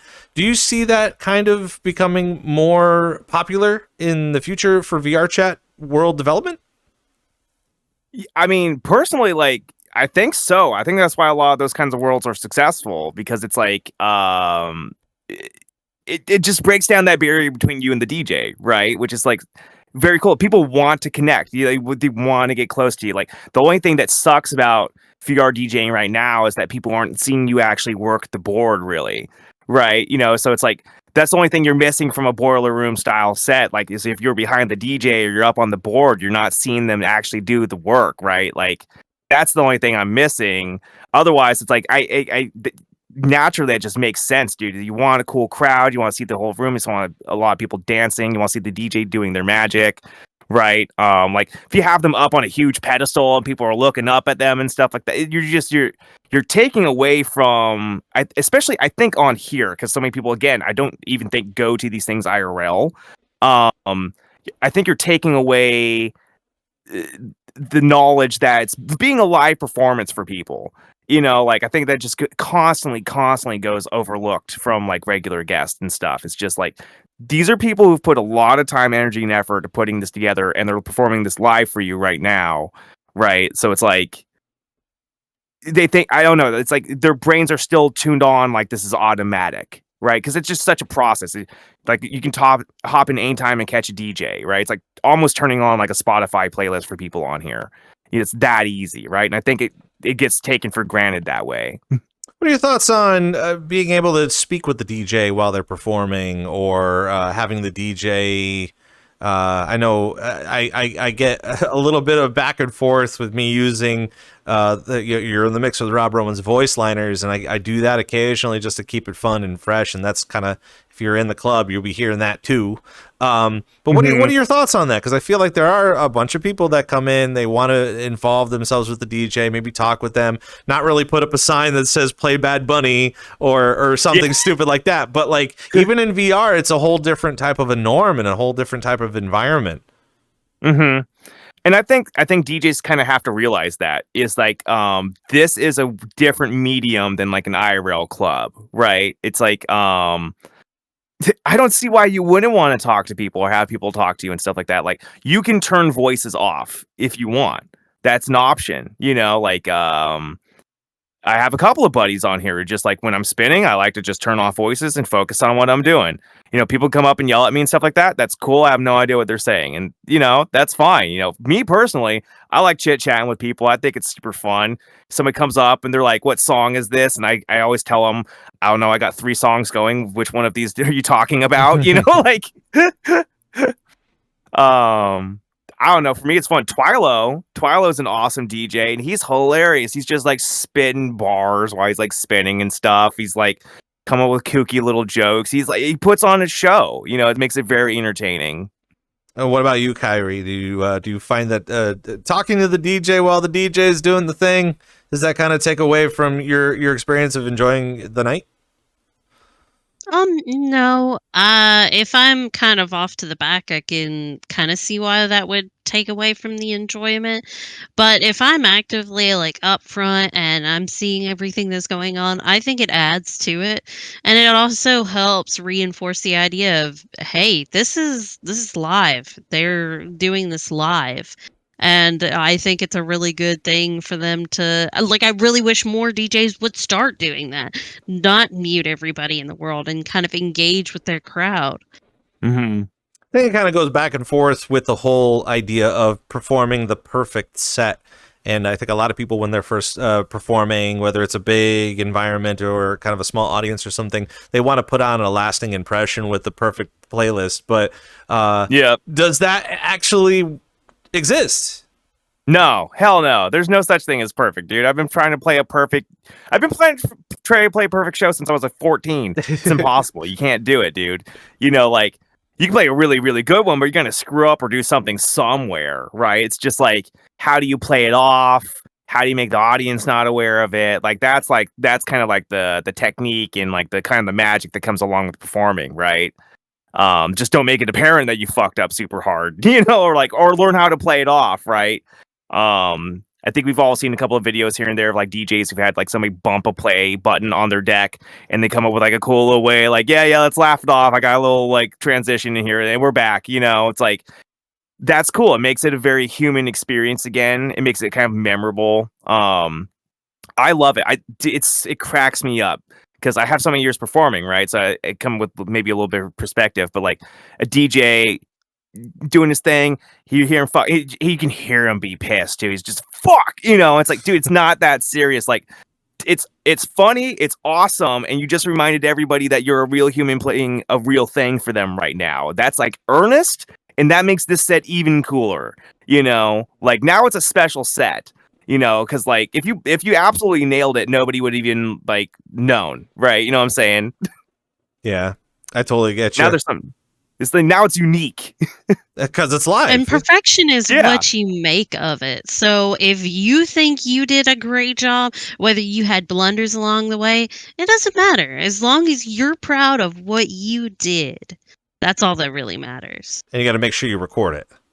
You make sure you perform. Yes, absolutely. Always record. Always hit that record. I feel like, in my own personal opinion, and I really hate to give my personal opinion on these shows because it's not about me, it's about you guys. But my personal opinion on this is just kind of, there's got a lot of people that perform in here that a lot of the times either they don't hit record or they accidentally not hit record. And even if they're going to go perform at a venue, that venue also has taken a lot of time and effort to put your name on a poster and promote you. Right. And you, I would think you'd do yourself a due diligence to just download it and throw it in the archive or throw it in your computer somewhere. So that way when you could stumble across and go, oh yeah, I remember doing that. And I remember this happened here and that and the other thing. But Yeah, I feel like a lot of people Mm-hmm. need to step up with that and do some more recordings and be real and live with it. And speaking of live, this is VRC DJ Live. We're live right now. We're live on Twitch. We only got a couple more minutes left here of the program. So again, anyone that's lurking, anybody that's fallen asleep, it's time to wake up. You got 15 minutes left to ask your questions to Zombie Punk and KairiPancakes from CozyClub hanging out with us today. And one of the things I was going to ask was you guys just celebrated your 2-year anniversary, and as far as I remember on the Discord, it was showcasing that you had that on Halloween. Is that correct? Yeah. Halloween's our anniversary. So date. how did that all kind of stumble across? What did you guys do? Anything special? And what do you guys coming up? What do you got coming up for another 2 years? Well, this 2-year was like super special because it was like really just like a whole gathering of like all my friends that I've been able to make over the whole journey of us being on the scene and stuff. Wyvern was super duper awesome in helping like host their world creator, updated the map and stuff, because like I really wanted to make it a night where my staff, like I didn't want us to work for the night. I wanted to be like a nice celebration for us and to like really have time to share with all of our friends and kind of like reminisce and do all that kind of stuff, right? So they were super awesome helping like host alongside us and getting the world all set up, having all of our collab partners. It was a magical night, honestly. It was just super cool. It was really cool to see that many people turn up and say that, like, we've kind of made a difference in like the scene or for them and stuff like that. So that was a really important night for me. That really kind of like got me geared up for year 3 here, right? Like I was like, we are kind of like, doing what I was hoping to do and make a difference out here, For me, like it's just mind-boggling because it's been a year almost since I've become an owner with Zombie, and I think it has just been a magical ride of ups and downs, but mostly ups because we grew this. This is our baby. We have a child together. It's a 2-year-old much. child, yeah. Yeah, it's a 2, yeah. And so we're we still have the growing pains, and especially with us expanding into Final Fantasy, us expanding it to do more social media. We're always looking for new hosts, security, moderators, all the good stuff. We got a lot of great things planned, and honestly, I can't wait for year 3, year 4, and so much more with Zombie and Cozy. It's also very exciting to see that, because I know one of the things that we were discussing was the many different links that you guys are going to be coming up with in the future social media and stuff like that. You didn't even mention the Twitch. You had the Twitch account up here, and you should have told me about. Could have been shouting out the Twitch account right there, because I'm sure something's going to happen on the Twitch account at some point in time, right? Yeah, exactly. We plan on using it for streaming out gaming and stuff. We have a lot of we actually have a lot of kooky ideas to use with it, because like we've just been kind of sitting on it. So I've just been trying to think what to do. Like this might turn into, I've been trying to get together this idea of having like a 24/7 like lo-fi channel going on, kind of like the Lo-Fi Anime Girl, but I want to feature sets that are submitted by DJs for like the channel. And we'll come up with cool, interesting visuals and stuff to toss in with it and stuff. But that'd be a cool way, I think, to feature again to a larger audience outside of VRC what we have going on here. Somebody might stumble across, because it'll be 24/7 music station. Somebody might just be looking for vibes and stuff while they're studying, and then wind up here one day. Sure.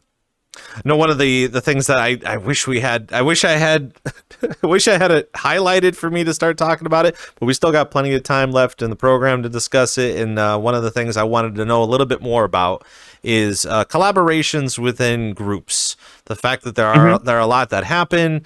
I think as of recent, I did see a poster, and I can't say that it's an obnoxious amount of logos. There's a lot of logos on one particular poster I just saw recently, and I'm just like, I don't know what these logos mean, besides the fact that you guys are all collaborating and hanging out and whatever.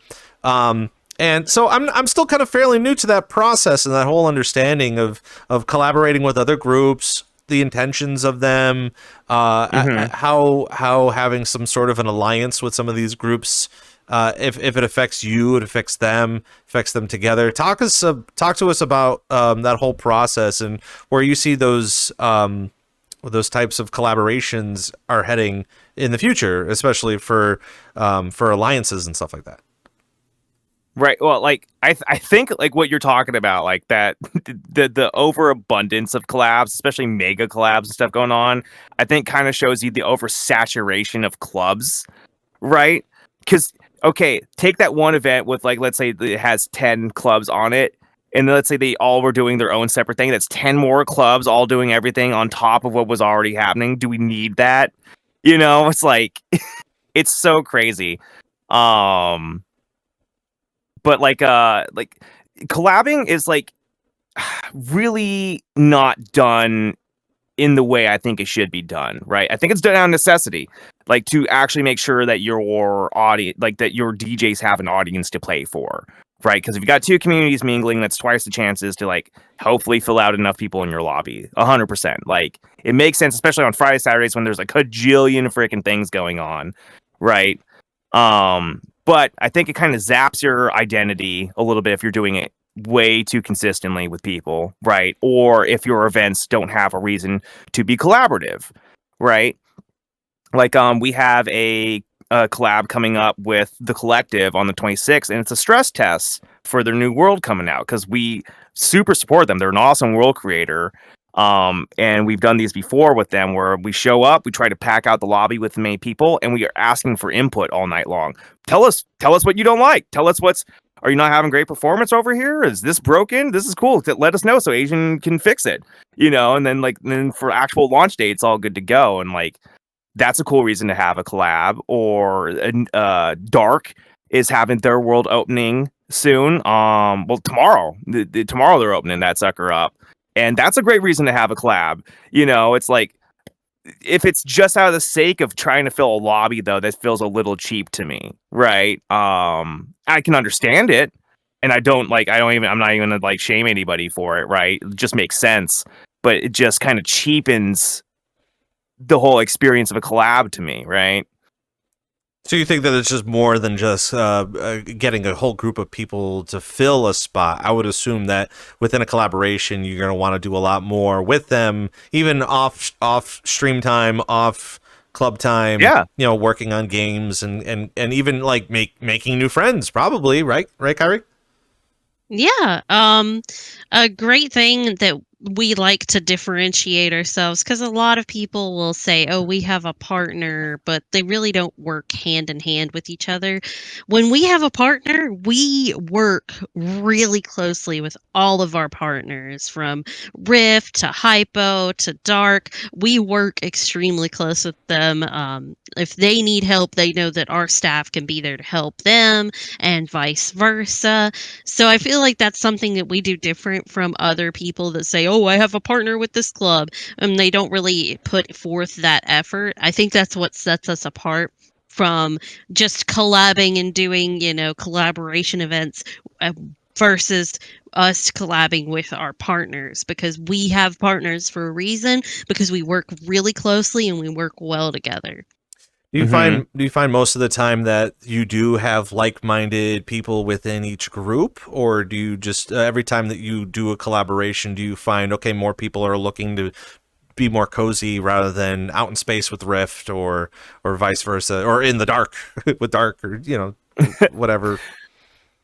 Well, what I like is the crossover. That's like the whole, like, that's one of the reasons I would have a collab and stuff with the group, is because, like, I think you guys are interesting. I think my community would dig you. You're right. So it's like, let me share this experience that I had, with you guys. Because generally I want to know the club a little bit. I want to go to them first, see their events, all that kind of stuff. You vet them. Right. I get messages here and there from people just out of the blue. And I'm like, I don't know you guys, like I've had people just like, hey, can we partner? And it's like, who are you? Mm-hmm. I've never even talked to you. Like, why would I do that? It's not a poster board. It's not an advertising board. These are partners. These are people that like are special to us. And I think offer things that like our community doesn't offer. And that's exactly why I would recommend my community to them. Right. Hypothetical, love them. I think they're one of our oldest partners and stuff like that. We're not that much of a party hard drink club. They're a little bit more of that than us, right? So like, if you're looking for a rockin' Friday, Saturday, or whatever, and you're trying to, like hear some harder edge music way late at night, then because we don't run our events super late usually either. Go at them. They're awesome. I couldn't recommend any more. Cauldron, all these other great places. I feel like there's a slight moral to this story, which is while we are all collaborative, no pun intended, the fact that we're all a part of our community and we're enjoying this scene, but we can also recommend a lot of different after effects when it comes to how you want to party or how you want to get down. And just as you were saying, through the timeline, being able to find that specific club that fulfills that need for either that moment or the week or the weekend. It's very helpful to know that not only do you guys collaborate with some of the other clubs, but you're also well versed in understanding the needs of your members. And I find that really a unique trait when it comes to CozyClub. Is not only is it a place to relax, hang out in the Discord, play games, be cuddly cozy, even listening to your music and stuff like that, but there is a time to party, and there's a time that we can all get together and be okay with this, and we don't have to fight over the different things. If you want to party extra more, then by all means jump in this portal and go down over here. 100%, man. It's like I think people are too persnickety about like holding on to their group or something like that. It's like mine. It's like, no, dude, these, like, we don't own anybody's time here, right? So it's like, if there's anything I can do, what I want to do is offer them good recommendations of other things they can do, right? It's like, these are awesome people, awesome places, that you can't go wrong with. Please go check them out. Now, especially because for different days, people might be like, man, I just had a hard day at work today. I don't feel like partying hard or drinking and anything. I want to go to Cozy. And then maybe in the weekend, they're like, yes, my week's finally over. I want to drink and party hard. Yeah. Like, by all means, go party at some of the partners that are, party centric. I mean, we're even partnered with a group called the Strange Pair Art Gallery. They have art gallery viewings. So that's something different and unique that brings a different atmosphere entirely from any of the other partnerships that we have. Now, speaking about finding your favorite places to party before we part with you guys today, one of my favorite things to ask is what would be your top 3 upcoming DJs that you would recommend in VRChat? Ooh, top 3 upcoming DJs. Okay, right off the bat, Omi Womi. They're phenomenal. If you haven't seen them, they play like super melodic, like stuff. If you're like a fan of CJ, like DJ CJ, you're gonna love Omi Womi a lot. Who else? I can name one. Oh, you got one? Go. You got it. Oh yeah. I love Lumani. Yeah. He's fantastic. I'm a really big gamer. I'm a huge gaming nerd. I mean, Kairi is from Kingdom Hearts, duh. So I love anything gaming, and he inserts a lot of gaming nods in his music. There was one Totally Tuesday he did a couple months back. It was completely Zelda themed, so it had like all of the little sound effects. It had all the music from that, and it just made my little gaming nerd brain. It was great. I love him and I love his work. And then third, they're not really up and coming. People kind of know them, but like Dulce Arma. I'm just a huge Dulce Arma fan. Like, I see that ping. If I can make it, I'm going to see that set because I know it's going to be rocking. I'm glad that you brought up Dulce Arma too, because back in the day he was starting to get into it, and we had lots of different talks. And to see that guy just go in and just do as much as he possibly can in this scene has been quite iconic as far as a comeback to wanting to be a part of it. So those are super awesome names to take a look for in the future. And as we are winding down here in VRC DJ Live, where can people find CozyClub? So you can find us. We have a YouTube, CozyClub VRC. Will pop us right on up. Same thing for the TikTok, CozyClub VRC. Discord. We have a Discord. You can find a link to that off our group page on the VRC website as well. Think that's pretty much everywhere. Is there anything I'm forgetting? No, I mean, the Discord link is discord.gg/cozy-club. And then I believe our Cozy link is Cozy4454. Yeah, cozy.4454. Yeah. So you can find all of our stuff there. And I'll also say keep an eye out on Twitter or Sky Blue or obviously the Twitch. You got to go to the Twitch. I think you guys mentioned the Twitch. The Twitch. Yeah, we got the Twitch. That's right. Yeah. We're on Twitch. We're on a thing. We're doing it live. Yeah. Well, guys, it's been an honor, and it's been a lot of fun to have you here on VRC DJ Live and for Zombie Punk, KairiPancakes, and CozyClub. Thank you for coming by. Absolutely. Thanks for having us. Thank you for having us. And for those of you that are still in chats, of course, we do this every Thursday right here on twitch.tv/VRCDJLIVE. Of course, you could see highlights and the replay up on YouTube, as we'll be posting those very, very shortly, as we're kind of done here. I got to get to work and put that all together. But make sure you join us next week. We're going to be having Ministry Promotions come and hang out with us, and we're going to chat with them for a little while about what they've got coming up and what they've got cooking, and see what else is good. Of course, keep up with everything on our Twitter and Sky Blue. We're going to be posting more updates as we are starting to slowly put together our lineup for December. And I will say that it's going to be good. We got a lot of very exciting things coming up and down the pipeline of VRC DJ Live, and we want you to be a part of it. So thank you guys so much, and we'll catch you next time. Next week, Thursday.